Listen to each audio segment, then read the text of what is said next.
Well, good morning. If you don't know who I am, my name is Sean Chandler. I've been attending here since fall of 2008. I was on staff here for about 8 years. Here's a good little picture of my family that you can see right over here. And this is probably the worst picture I could have picked for my family, as I'm wearing a cowboy hat, which does not represent my normal attire at all. And if by chance you didn't know who my family was and were to look for them on a Sunday morning, this wouldn't be helpful because they too would be dressed like a bandit, just like all of you. But so frequently when I'm here, I help with music. Today they're having me do a little bit of preaching, and we are looking at the story of the Bible, the story of God and man all throughout history. And normally when we approach a story, we start at the beginning. So you can get to know the characters, the conflict, what they desire. Then we move into the middle where they pursue that thing that they desire. They face more conflict. They change throughout the process. And then you get to the end. And because we know who they were, saw them on that journey, there's payoff with that story as they obtain whatever they were pursuing. Some of you, however, you want to make sure that, like, if you're reading a book, that it has a happy ending or whatever. So you start with the last chapter. But normally we start at the beginning, move into the middle, get to the end. That way we know what on earth is going on. Because if you start at the end, if you start in the middle, it's confusing. Kind of like last year, this movie came out called Avengers Endgame. It was the 22nd movie in a series of films spanning 10 years. And as you can imagine with a title like End Game, it was kind of the end of a story. But because it was this big cultural event, everybody was talking about it. So at the time the first trailer dropped, I was working, delivering paint for Sherwin-Williams. Everyone at the store was talking about it when this trailer dropped, including my supervisor. His name is Hector. And everyone's talking about it. He walks up and says, "Hey man, I know you like these Marvel movies. Like, I watched the trailer. I didn't get it. Like, why is everybody dead? Who's Thanos? Why is he a farmer? Everyone looks sad. I don't know who any of these characters are. This doesn't look like a very good movie." I was like, "Dude, have you watched any of the previous movies?" "No." "Is that important?" Like, yeah, it's pretty important. It's called End Game. It's the end. He goes, "Oh, I'll watch some of those other ones." And he came back a couple days later, like, "It makes so much more sense now. How are they going to save half of the universe? This is really important." I was like, right. You have to see the beginning. You have to see the middle to understand the end. But for some reason, when it comes to the Bible, a lot of people, they don't really know the big story. And some of that's understandable. The Bible's a big book. I actually asked them to find the most comedically oversized Bible in the building, and they found this one that's literally taped together. I think Gutenberg might have actually printed this one, but it's a big book. Some of your Bibles have 2,000 pages to them. And then there's maps in the back, and they almost make it more confusing because there's so many maps of the same exact thing. And you go through it and you're like, why are we talking about mold so much in Leviticus? And then why are there so many poems? Why are there so many prophets? How does this all tie together? A lot of people know a lot of stories in the Bible, but they don't know the story of the Bible. They've never seen it nice, succinctly in one kind of span of time. Even if you've read through the Bible many times, it is a big book. There's a lot to it, and it's tough to kind of figure out, how does all of this work? It's kind of like if you got a puzzle, and got all our puzzle pieces, and each one of these puzzle pieces is a different story in the Bible. It's tough to put a puzzle together if you don't have the box with the picture. Of course, I picked a Star Wars puzzle. It's tough to put it all together if you don't have this. You can make it happen. You can just have these pieces and put them together, but it's a lot easier. It's a lot quicker if you have the big picture. So every time you look at a piece, you go, okay, purple, it's probably somewhere around Palpatine's corner of his chin right there. It's a lot easier when you know where the pieces fit. And that's what we're doing today. So every time you teach a lesson in children's ministry, every time as we kind of read through the Bible, you open your Bible and you get to this story, you know where this piece fits in the big picture. That's what we're doing today. So you have a packet. Your packet, it's literally my college homework from 13 years ago. I put a lot of work into that assignment, so I am getting some mileage on it. So if you're wondering what I was doing 13 years ago, designing that little packet in front of you that's going to tell you the Bible in 25 pictures. And I intentionally told them, I want to put something in their hands that they can take with them, so when they next have their quiet time, they can find exactly where it fits inside of all of this, so they can understand the big, gigantic story. And we're going to get started right at the beginning. This is part that a lot of you know. Genesis 1, frame 1 in your little packet there. Genesis 1:1. In the beginning, God created the heavens and the earth. Most of you probably knew that. He goes throughout the different days, creates the stars, animals, says it is good. Then verse 27, he creates man, and he says, so God created man in his own image. He created him in his image. He created them male and female. Here's where this gets pretty cool. If you start diving into kind of the original language, the Hebrew, when it talks about the image of God and the way that we're created, it's like the language that was used of statues. Of if an emperor would design a statue of themselves, a work of art. And when you take that kind of understanding of how the word was used and you see this, it's not just the image of God. It's like if God created a self-portrait in his creation, something that uniquely, obviously God is so much bigger than our understanding, our creation, but if he condescended himself down into this creation, what would most resemble him? And he uniquely created mankind as some sort of self-portrait of himself throughout all the earth. And he said, it is very good. And continue into Genesis chapter 2, and he creates Eve. It gets a little bit awkward.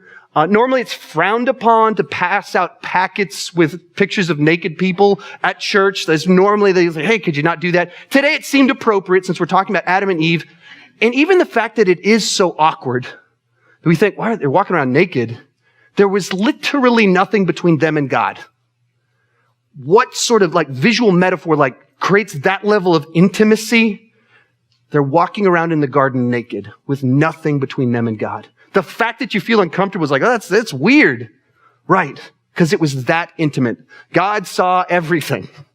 But it was okay. It was good. Because they were created in God's image and without sin. Perfect intimacy with God.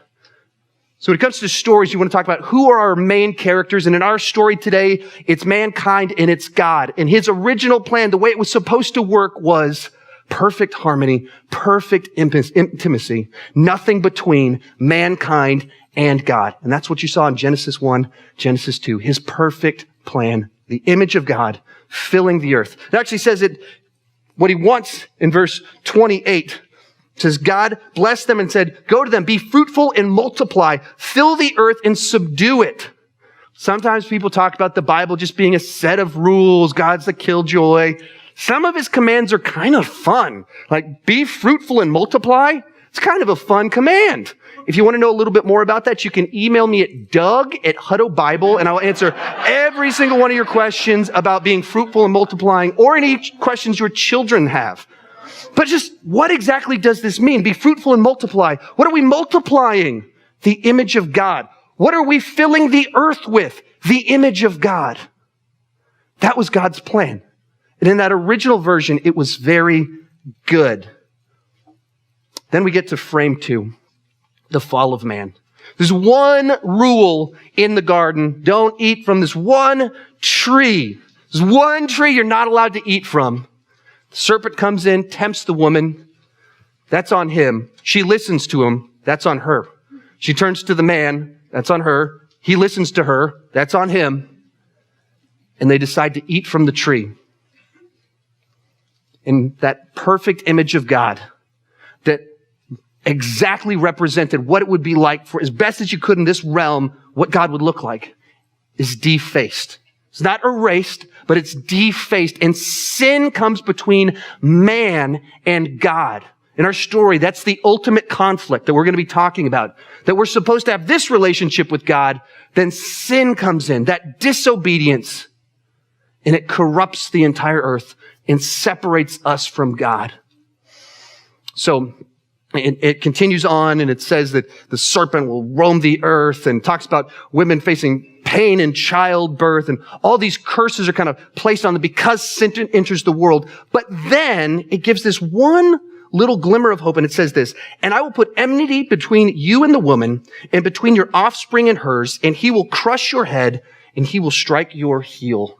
And this is the first little glimpse of God's plan of redemption. So sometimes people like to say that the Bible was just a series of random stories, but all the way in Genesis 3, there's this little allusion to where it's going. That God has a plan to fix this problem that's separating us, the sin problem. And then he kicks them out of the garden and move on to our next frame where sin starts to grow. What's the very next thing we see? Chapter 2 of Genesis, it's very good. Perfect intimacy with God. Chapter 4 of the Bible, we get to Cain and Abel, two brothers. And if you've been at home with your kids, not able to take them anywhere, can't go anywhere, can't let energy out, stuck in the house, the local pool's closed. The story of Cain and Abel suddenly becomes like the most relatable story in the entire Bible. So when you put sinner plus sinner in one confined space, they sin against each other and the tension just starts to grow and grow and grow. And this is what you see in Genesis chapter 4, that immediately we get into the story. Two brothers have conflict. It's not really a funny conclusion. One of them kills the other. From Genesis 2, it's very good. Intimacy with God. Chapter 4, the first murder. The sin thing kept growing and corrupting man. We just move a couple chapters later and we get to the story of Noah that, people like to treat it like a kid's story. And I remember when I was growing up, I think there was a guy named Raffi. He had this song, Who Built the Ark? Noah. No, it's super catchy. Loved it. Sang it all the time as a kid. This is not a kid's story because it's not a happy story. It's one of the saddest moments in all of the Bible that God looked at his creation that just chapters before was good. Mankind was very good. And then he says, I need to start over. Whatever was going on in the world was so depraved that he went, I need to start over. That's what was the best path. So God floods the earth and looks at this one family, Noah's family, and starts over with them to refill the earth, repopulate the earth, because this sin thing was so destructive. From there, we get to the Tower of Babel, and kind of next frame on here. And this is another example of sin's corruption of mankind. Kind of a bit of an odd story, but it's the story of how mankind in their pride was like, we can build a tower to God. Like we can make our way to him. We're better than him. So they start building this tower out of pure arrogance and pride. And God decides to break that up. And so he divides them up into different languages and kind of creates the birth of nations and languages because mankind's pride was just corrupting his mind. Once again, chapter 4, right 2 chapters after things being very good, we get murder. Then God starts over. And then right after that, mankind's pride says, I can do this. I've got this all figured out. And right out of the gate in the Bible, it establishes that this sin is our ultimate problem that keeps driving us towards destruction. And as we'll keep going back to all throughout this sermon, if you look at your own life, how often has your sin been the thing that has caused so much pain and destruction in your life? Or if you just look at your life, how much of the pain that you've experienced is because of someone so close to you and their sin had the trickle-down effect into your life that's just caused so much destruction. That's what we'll keep going throughout this story, that sin keeps on pulling us away from God and has dire consequences. Now, when it comes to stories, there's this moment where you have the inciting incident, where something happens and everything kind of changes. In Star Wars, Luke Skywalker is just a farm boy that wants to go pick up some power converters until Obi-Wan Kenobi invites him to be a space wizard and battle the entire empire. Die Hard is just the story of a guy estranged from his wife going to a Christmas party until terrorists show up. Back to the Future is just the story of a high school kid with a pretty creepy friendship with a man in his 50s until he travels back to the 1950s. There's this until moment where the whole story kind of changes a little bit. Genesis chapter 12 is our and then moment where everything starts to change. We kind of move into Act 2, and God starts his plan of redemption. Everything up to this point in time sets the stage. God, man, our conflict, sin, it's really, really bad, and we don't seem to know how to fix it. Then God starts his plan. Genesis chapter 12 with a man called Abram, who is living in a land named Ur. And then it says this in Genesis chapter 12. The Lord had said to Abram, go from your country, where he was at Ur, your people and your father's household to the land I will show you. I will make you into a great nation. I will bless you. I will make your name great, and you will be a blessing. So he makes this promise. And as you just read it, it doesn't seem all that impressive until you realize this is the outline of the entire rest of the Bible. This is it right here. If you want to understand where all of the Bible, the Old Testament, New Testament go, this is it right here. In public speaking, one of the famous axioms is tell them what you're going to tell them what you told them. And that's exactly what God does right here. At the very beginning of the story, he tells us the outline of the rest of the Bible. You'll find people that'll say, yeah, the Bible is kind of like pieced together in 500 at the Council of Trent, and they get their whole history confused. And they say this whole thing about the Bible was just people compiling stories and confused. Genesis 12. Right here, you're reading it. This is the outline of everything that God is going to do throughout the rest of this gigantic book. So I'll put this up on the screen. What are the 4 things we're about to see as we go throughout the entire Bible? If you can repeat after me so we can get some energy in the room. Land. People. Nation. Blessing. Let's say it together this time. Land. People. Nation. Blessing. One more time, nice and fast. Land.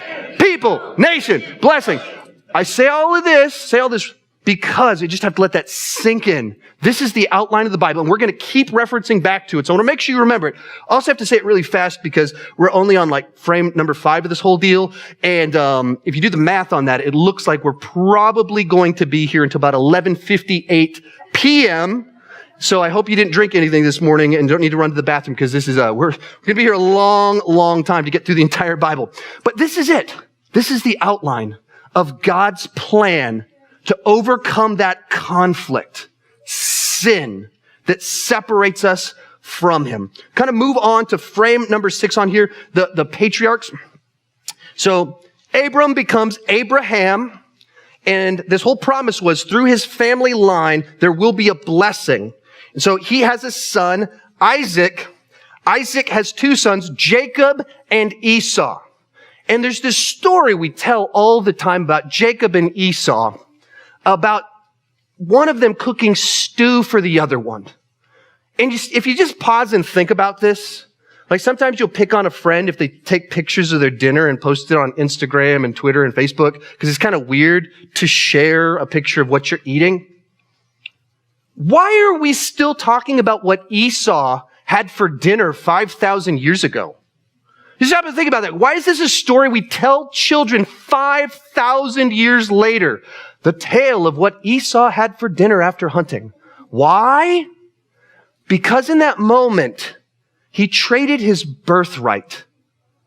He was the oldest son. Through his line was that blessing, land, people, nation, a blessing. That blessing is going to be God's plan to resolve this conflict between God and man. That blessing was supposed to go through Esau, and then he traded it for dinner in about the worst trade of all time in all of human history. That's why we still tell his story. And it's a reminder that he traded so much for one little bowl of stew that was gone in a couple minutes. And you see that, and you go, that's ludicrous. Who would do that? Until you realize that's my story too. That's your story. And we've all had those moments where we've traded so much for so little.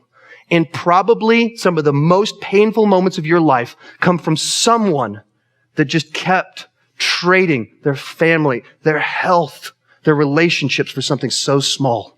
It's the story of all of us.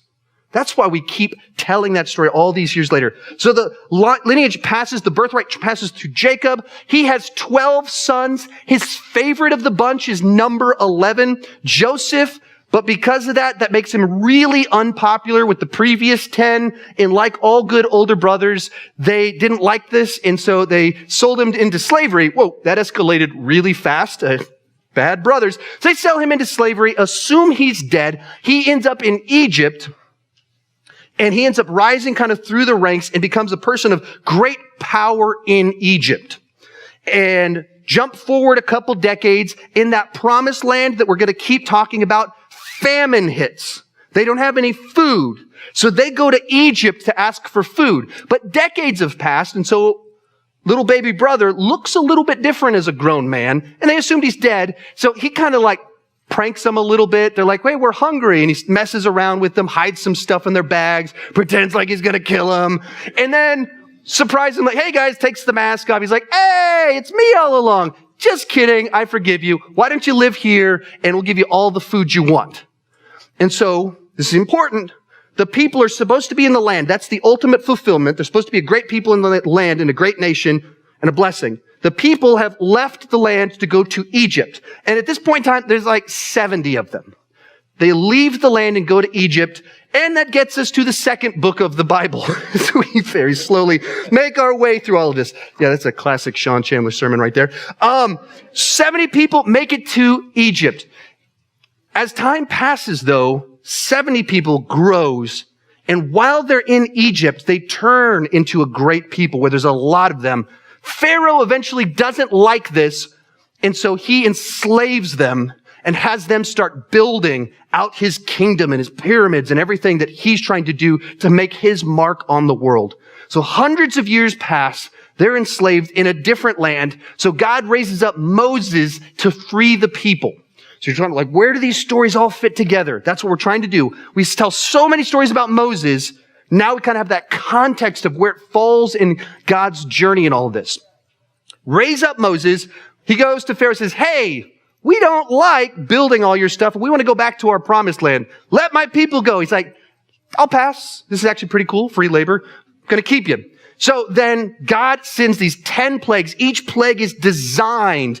If you kind of look at the mythology of what the Egyptians believe, each plague is designed to show the God of the Hebrews, the God of Moses, is more powerful than the God of their land. And after these 10 plagues, he finally says, okay, you guys are a bit of a hassle. Go ahead and go. So they leave, and then this incident happens where Moses lifts up his arms, waters split, they pass through. Pharaoh changes his mind, decides to kind of chase after them, and that's where he puts his arms down, waters crash down, and the people are freed, and they go into the wilderness, traveling back to the land. And on this journey, God provides for them. He provides food through manna, and he provides this cloud that shows them where to go. So as God starts this relationship with his people, he shows them, I'm more powerful than all these pagan gods that they believe in. I will provide for you, and I will show you the way. This kind of leads us to our next frame, where God reveals his law to Moses. While they're in the wilderness, God provides his law to Moses to kind of simplify a little bit. There's a lot of stuff in there. Kind of break it down into 3 kind of parts. There's the moral law. That's the stuff we normally think of. Killing people. Bad. Lying. Bad. So that's kind of these rules for how to best live in this world that reflect the character of God and what he values. That's when you look at the 10 Commandments. That's really what it is. It's a reflection of God's character. And the moral law has always been the same. But then we also have the ceremonial law. This is the stuff where it starts talking about all these sacrifices and where are all these doves getting killed? What's going on with that? That's the ceremonial law. Why this is really important is that God is creating the framework, putting something in place so that eventually our sin problem can be resolved. See, at this point in time, the ceremonial law had all of these imperfect sacrifices to overcome our sin. But God puts in place a system that what if one day there was a perfect sacrifice? that perfectly obeyed the moral law. It was man, but it was also God. What if there was that perfect sacrifice that came one day?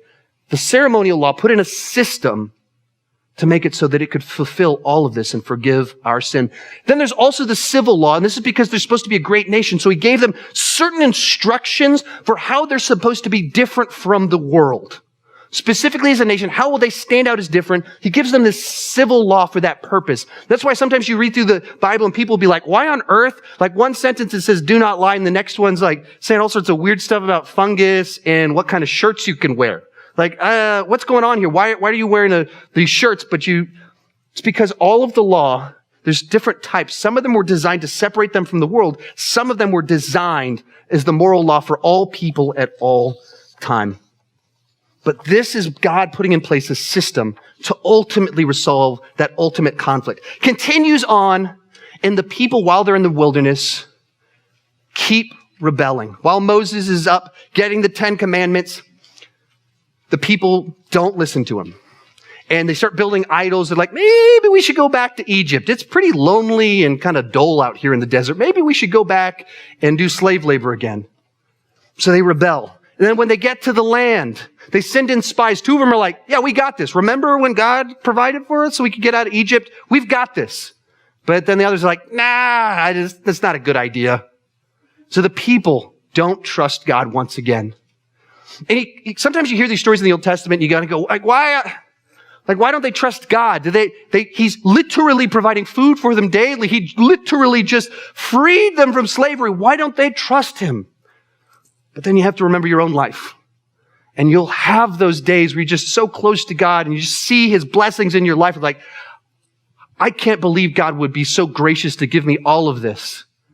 And then the next day, you turn back into a moron and turn to your own sin. And every single one of us keep doing that over and over again. And it doesn't make any sense when they did it. And it doesn't make any sense when you do it. But once again, the story of the Bible, the story of the nation of Israel, it's your story. And it's my story. So once again, we're 40% of the way through our frames. And we're only 5 books into the Bible. This is all set up, but that's intentional because so much important stuff happens right at the beginning of God putting all the pieces into place for where he's planning on going. And as we kind of go into this next section, we're going to get really dense at times. It's intentional. We'll kind of explain why in just a little bit. So this kind of gets to our next section. We're going to go into the land.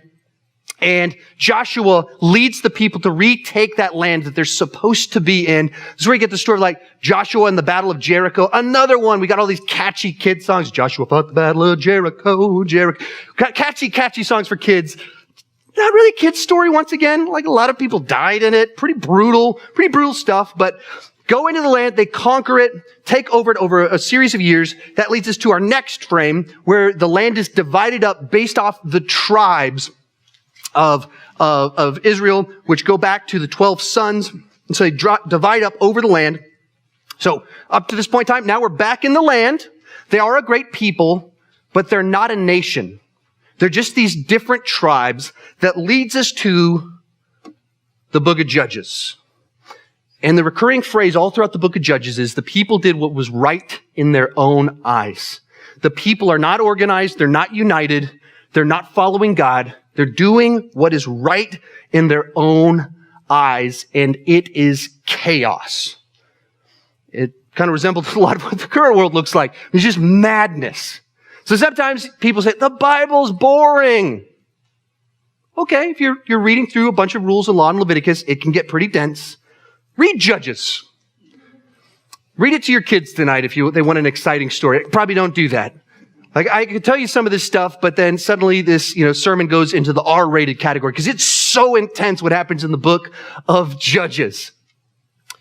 And what you see is this whole sin cycle where the people fall into sin, they're oppressed, and then God raises up a judge to free the people from their oppression. It kind of keeps going through this cycle a whole bunch of different times.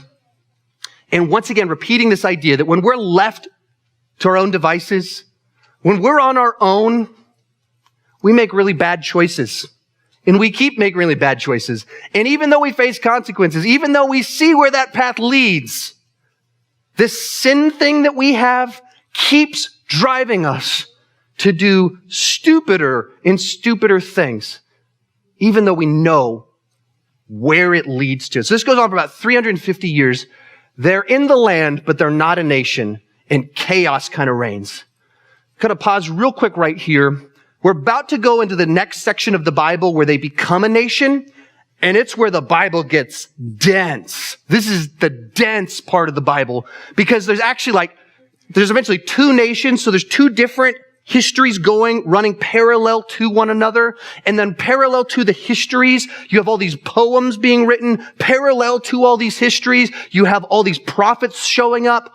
And they did not have our calendar system at the time this was happening. So they're not like, by the way, this one takes place at this year.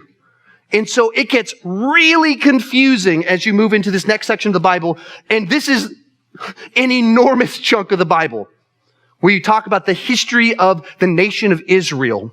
It's really dense. So I'm going to try and make it nice and succinct so you can kind of get the idea of where some of these pieces fit together when it comes to the history of the nation of Israel. So our next frame is the United Kingdom. So they were 12 tribes in the book of Judges. Kind of chaos reigns. The final judge shows up. His name is Samuel, and he brings the tribes together and they form into a nation.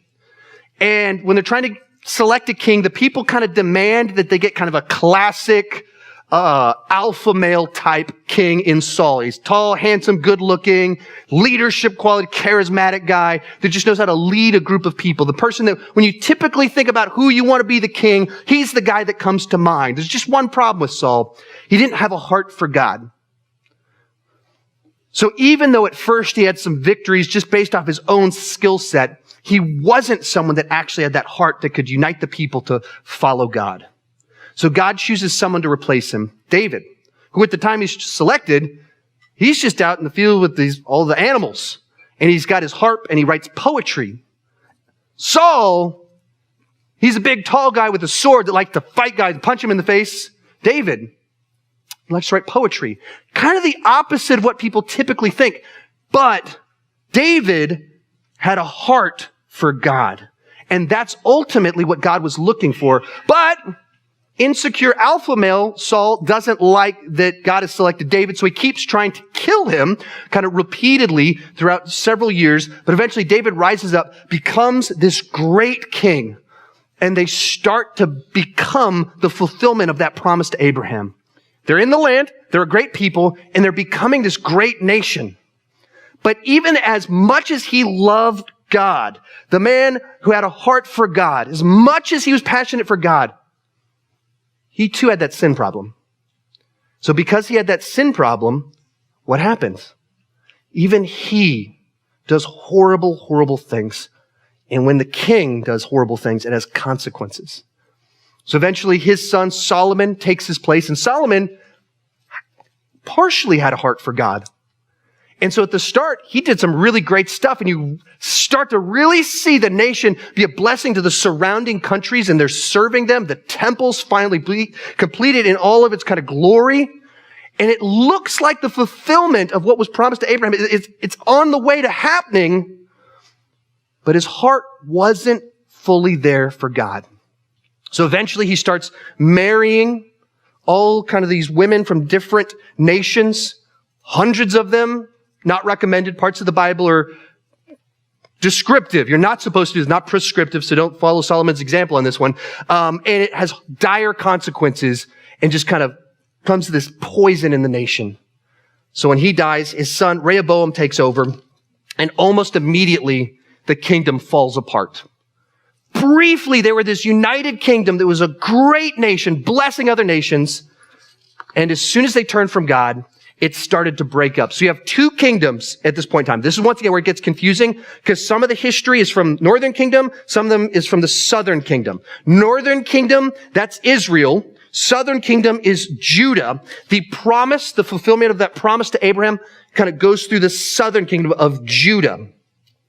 And Basically, several hundred years pass, and it doesn't really go all that well for either one. The northern kingdom lasts 209 years, 19 kings, and all of them were bad. None of them were pursuing God. Southern kingdom does a little bit better. They last 345 years, 19 kings once again. A few of them in there, sprinkled throughout, served God a little bit. There were some revivals, but for the most part, they kept turning from God. So why is this chunk of the Bible so big? Why are there so many stories of prophets trying to turn the people back? Another question people always bring up, like, why is the God in the Old Testament so angry? Like, why does he keep sending these angry prophets? Because the people kept turning from God, and God kept pursuing them. But even a good God has to discipline his children. Reminds me of actually an incident that happened yesterday.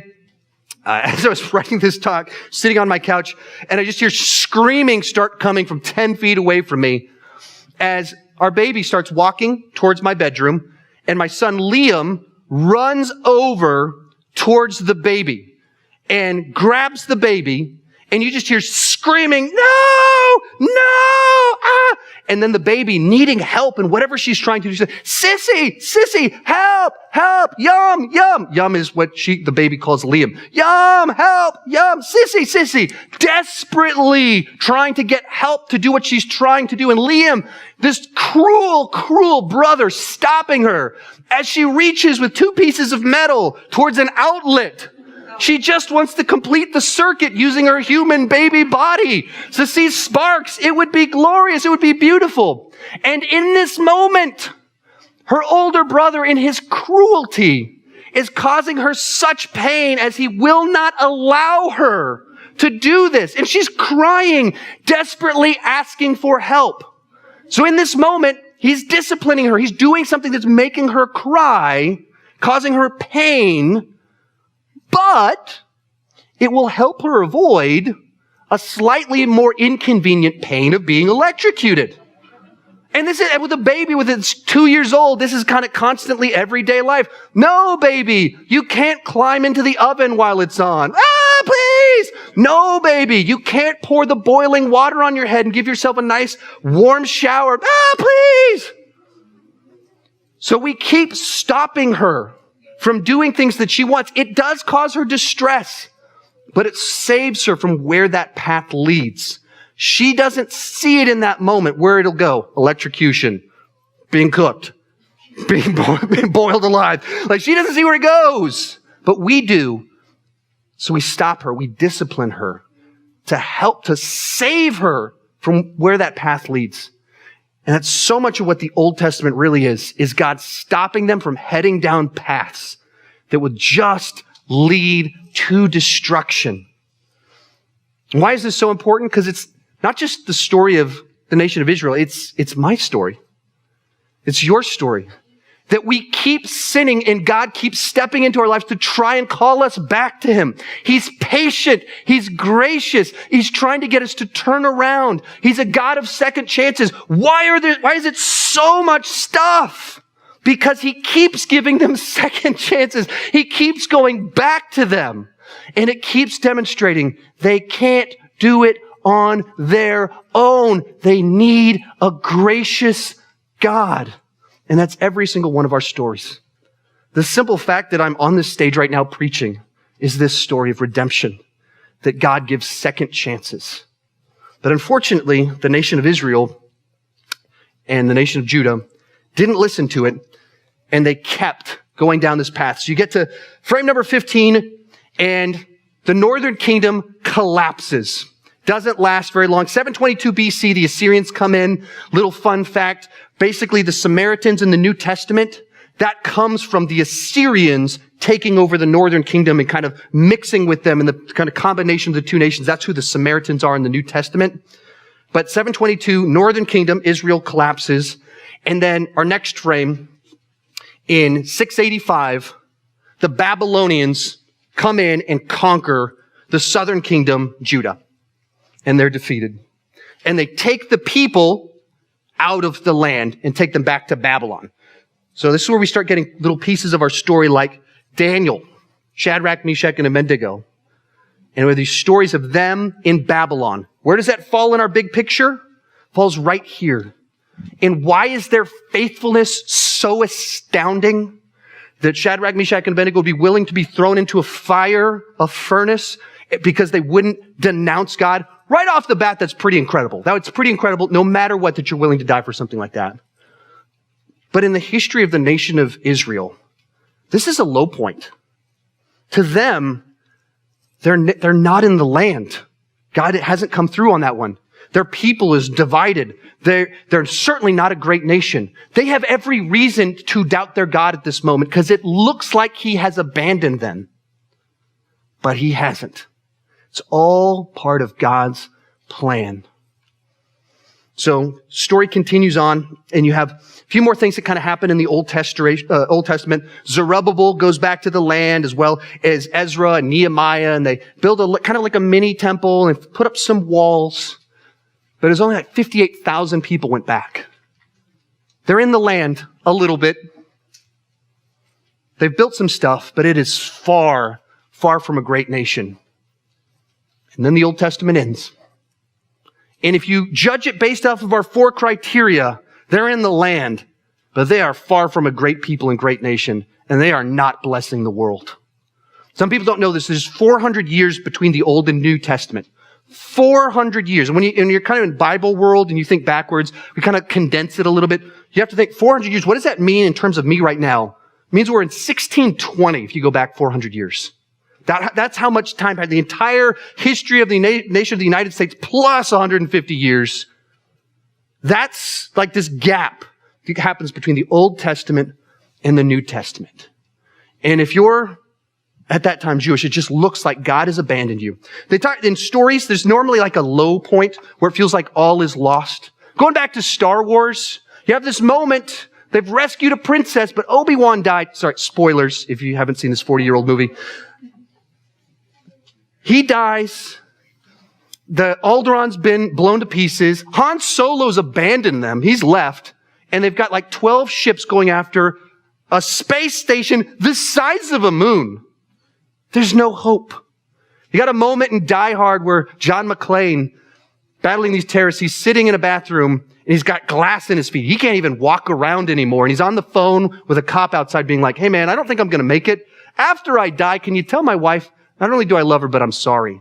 He thinks all is lost. And as you come to the end of the Old Testament, you feel like you're at this all is lost moment, that this promise that God made, I guess that's not going to happen. I guess he's not going to fulfill that. 400 years pass where he's silent. But just because God is silent doesn't mean that God wasn't working in those 400 years. So between the Old Testament and the New Testament, some very important things happen in human history. Throughout all, if you go back before the New Testament, you have all of human history where there weren't really common languages. Going back to the Tower of Babel, where we were all kind of separated in our languages. So there was no common language. People down the road were a threat that could be trying to kill you and take your land. And travel was incredibly difficult. During this time period, however, Alexander the Great goes through this entire portion of land and conquers enormous portions of the known world. More so than anyone had ever done before. And because of this, by the time you get to the New Testament, the Roman Empire stretches from Europe, Turkey, Middle East, portions of Africa, and they built roads so that you could travel. And they had a common language of Greek. And they were like a united kind of little nation there so that you could travel enormous distances and you'd show up and they wouldn't kill you immediately for looking different. So if you had some good news that you wanted to spread to every man, woman, and child, maybe use a fancy word, gospel. If you had a message that you wanted to spread, for the first time in human history, as you go into the New Testament, there was a mechanism by which it could spread. Which brings us to the birth of Christ.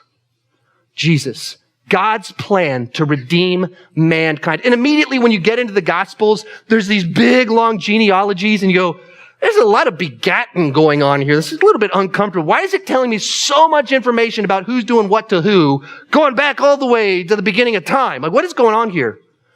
Because All the way back in Genesis 3, there's a promise to Eve that through her descendant will crush the head. Then in Genesis 12, there's a promise to Abraham. Through his lineage, there will be a blessing to the whole world. Someone through his line will be a blessing to the whole world. Then we get to David, and God, or through Moses actually, reaffirms it. Through this, it's going to be a blessing to the whole world. Then we get to David. Through him, there will be a blessing to the world. It was all part of the plan. It's all part of the story. It wasn't compiled later on to try and make something happen. It's all right there spelled out for you in these begattings where God tells you, no, I've had a plan and I haven't forgotten about it.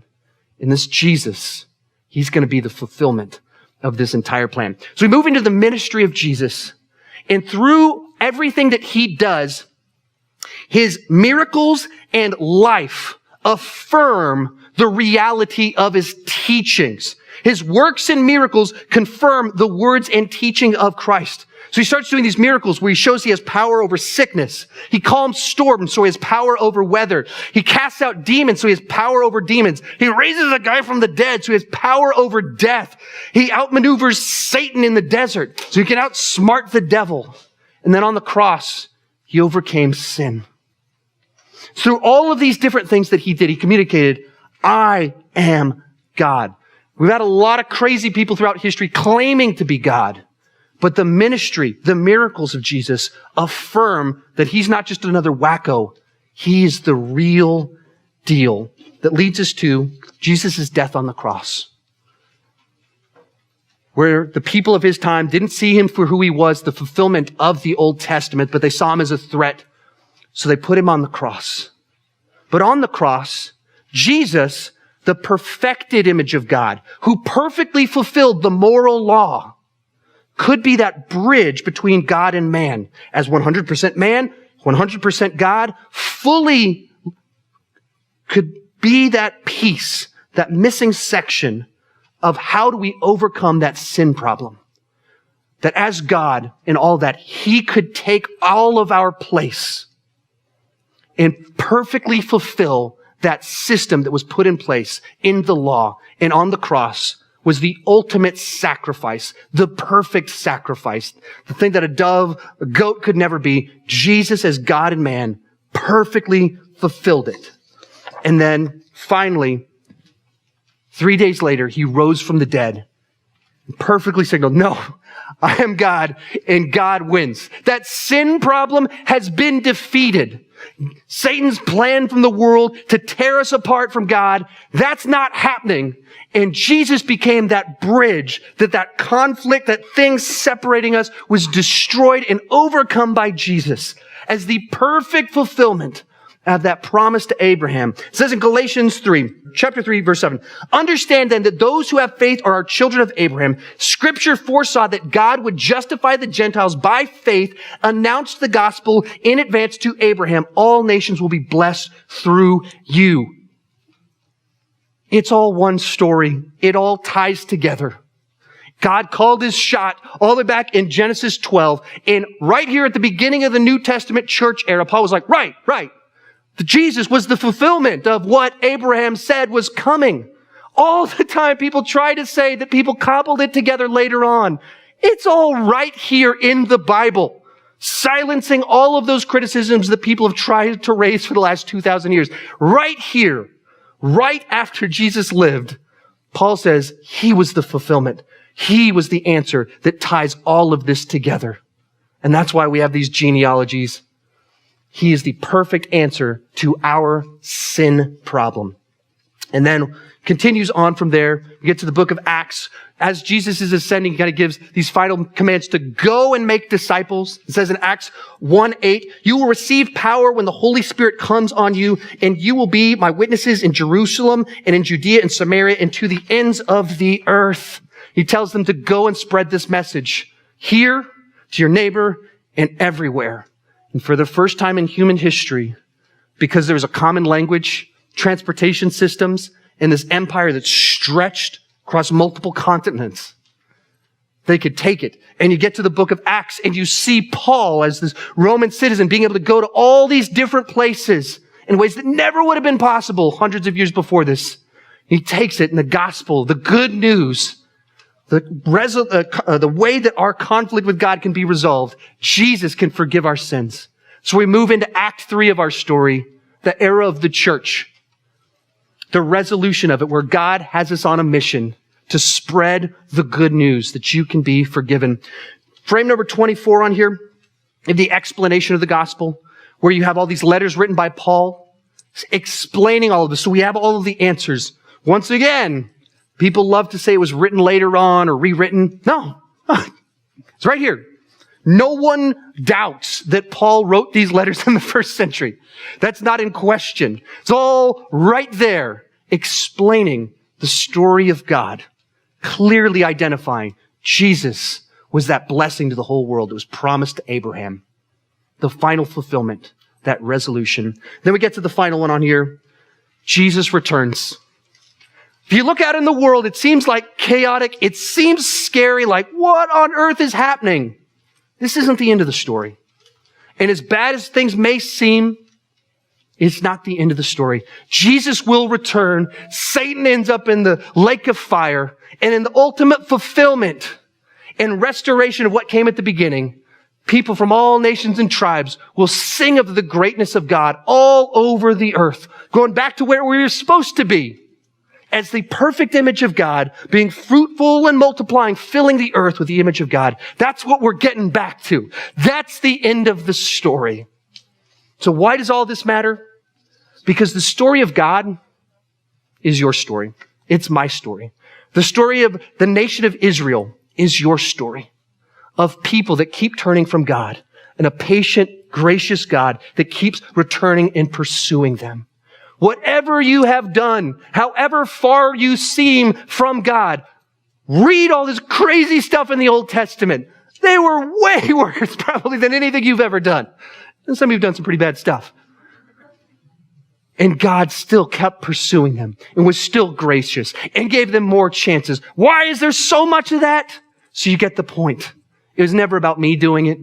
It was all about Him. I could never do it on my own. They could never do it. That's why we always needed God. That's the story of the Bible. That's the story of God's love for each and every one of us. Let's pray.